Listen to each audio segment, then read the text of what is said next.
Ekitongole ekirondoola omutindo gw'eddagala kifulumizza ebiragiro ebikakali eri abo abaddukanya obudduuka bw'eddagala oba buddwaga shops okutandika n'omwaka ogugya 2019 bantu bagenda kuddamu kuweebwa layisinsi ku buddukanya mu kibuga Kampala. Naye kati authority kyesazeewo babawadde omwaka guno ogwa 2018 basobole okwetegeka 2019 nga bw'ogambye tekigenda kubawa licenses.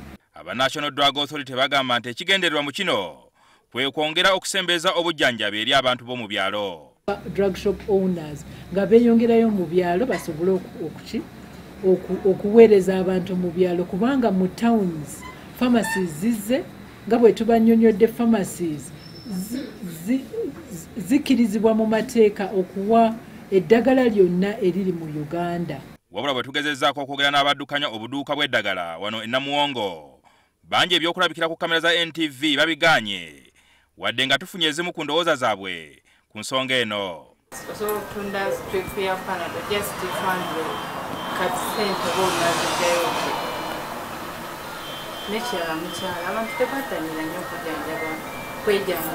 Nga twali mu meeting last month but one. Ngekyo sakiwulira. Except what I heard, what they told us, like, if you are a midwife, you are not supposed to run a drug shop. Kati, if they tell me that now this is the last license, like we should go outside, because I'm very sure that this license is not going to operate in what it's not going to. Ekiragiro kino si kyakoma mu Kampala mwokka wabula n'ebibuga ebiri ku ddaala lya munisipaali. Amateeka ga Uganda gagamba nti awali pharmacy drug shop erina okubeera mu kwegamba erina distance okuva ku pharmacy kugenda ku drug shop erina okubeera minimum ye kilomita 1.5. Kino kitegeeza nti amaduuka agali ku ddaala lya pharmacy ge gokka agagenda okukkirizibwa mu bibuga. Zirina okweyongerayo ki mu byalo zisobole okuweereza ate abantu abatasobola kutuuka erwamata mu town.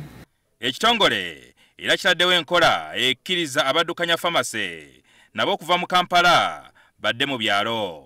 Fees ez'omu municipality ne Kampala biri wagguluko, then fees eziri mu rural areas ziri wansiko, so that's an incentive.